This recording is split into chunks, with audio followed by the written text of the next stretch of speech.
सभी साधर्मियों को मेरा जय जिनेन्द्र। आज शुद्ध पंचमी के पावन पर्व के अवसर पर मैं इस ऑनलाइन के माध्यम से समस्त अंकलेश्वर जैन समाज की ओर से आप सबका, सभी साधर्मियों का हार्दिक स्वागत करती हूँ, निमंत्रण करती हूँ कि ये पावन भूमि पर जहाँ पर आचार्य धरसेन और उनके शिष्य आचार्य भूतबली और आचार्य पुष्पदंत ने हमारे प्रथम श्रुत स्कंद सठखंडागम की रचना की पूर्णाहुति की थी और इसी दिन शुद्ध पंचमी के दिन उसकी पूजन की थी।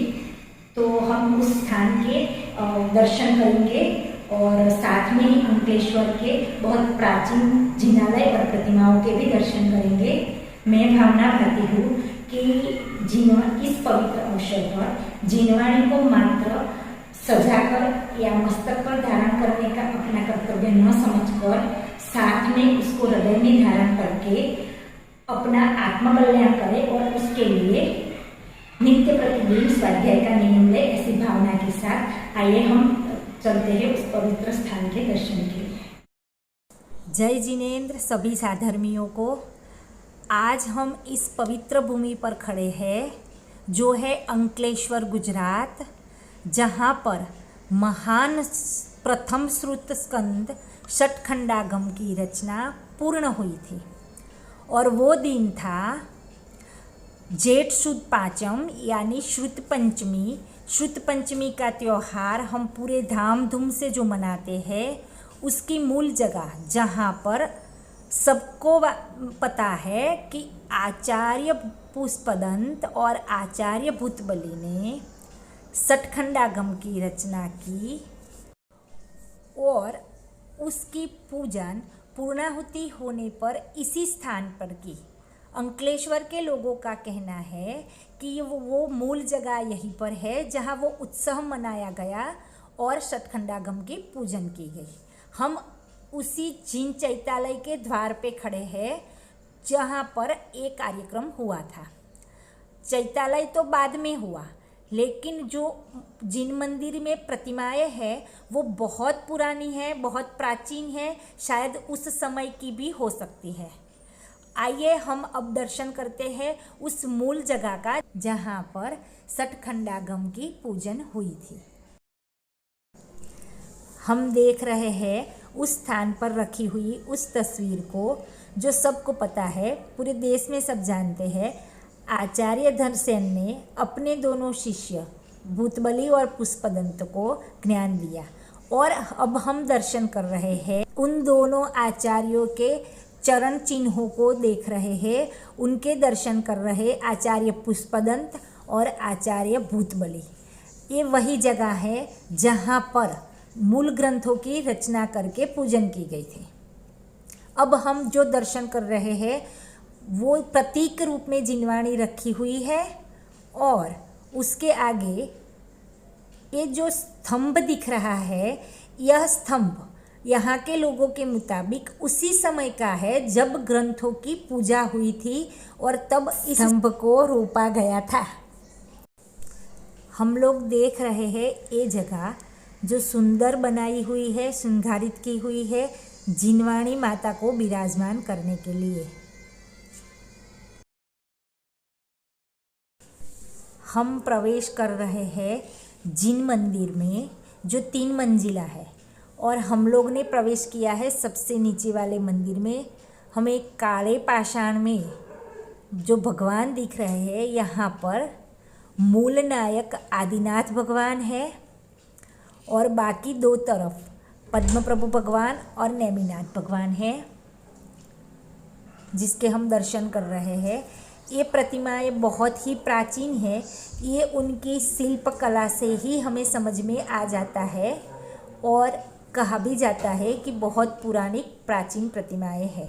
अब हमने प्रवेश किया है दूसरी मंजिल के चैत्यालय पर, वहाँ विशालकाय मंदिर दिख रहा है और गर्भगृह में प्रवेश करते हुए हम देख रहे हैं यहाँ पर मूल नायक भगवान महावीर स्वामी है, आदिनाथ और चंद्र प्रभु भगवान है और ये प्रतिमाएं भी बहुत प्राचीन प्रतिमाएं हैं, उनका आकार से ही हमें समझ में आ जाता है। अब हम आगे तीसरे मंजिल के भगवान के दर्शन के लिए पहुँचे। यहाँ पर मूल नायक चंद्रप्रभु भगवान और दो तरफ पार्श्वनाथ भगवान हैं जिनके हम दर्शन कर रहे हैं। ये भी बहुत प्राचीन प्रतिमाएं हैं, कोई प्रतिमाएं नई नहीं है, बहुत पौराणिक प्रतिमाएं हैं। आइए हम अंकलेश्वर के एक दूसरे जिन मंदिर के दर्शन करते हैं जो पास ही में है। बहुत पुराना मंदिर है और बहुत प्राचीन प्रतिमाएं हैं। 3 मंजिला मंदिर है। हम सीधे अंदर प्रवेश कर रहे हैं। सामने बहुत ही सुंदर संसार वृक्ष का चित्र बना है। इसमें संसार की भयंकरता का बहुत अच्छे से निरूपण किया हुआ है। चित्र में कलाकार ने बहुत अच्छे रंग भरे हैं। आगे देखते हैं भगवान की प्रतिमाएं। यहाँ मूल नायक पद्मप्रभ भगवान हैं जिनके हम दर्शन कर रहे हैं। छोटी छोटी बहुत सारी प्रतिमाएं हैं।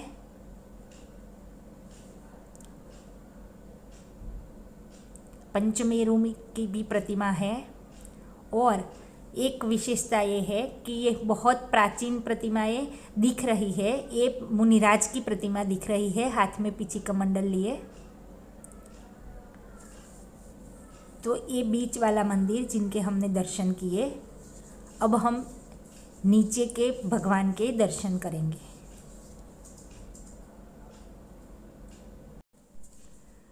अब हम प्रवेश कर रहे हैं नीचे के मंदिर में। वहाँ पार्श्वनाथ भगवान की बहुत विशाल प्रतिमा विराजमान है, उनके हम दर्शन कर रहे हैं। ये प्रतिमा जी जमीन से निकली थी। किसी श्रावक के स्वप्न के अनुसार खुदाई करने पर प्रतिमा जी मिले थे। बैलगाड़ी में रखने पर बैल आगे ही नहीं बढ़ रहा था और तब प्रतिमा जी को वापस विराजमान करना पड़ा। फिर से श्रावक को स्वप्न आया और बाद में बैलगाड़ी में प्रतिमा जी विराजमान करके बिना चालक के गाड़ी छोड़ दी गई और जहाँ बैल रुका वहाँ पर मंदिर बनाया गया। इस प्रकार यह मंदिर की रचना का इतिहास है। अब हमने प्रवेश किया तीसरी मंजिल पर। यहाँ छोटा सा मंदिर है। पार्श्वनाथ भगवान मूल नायक है और बहुत सारी छोटी छोटी प्रतिमाएं दिख रही है।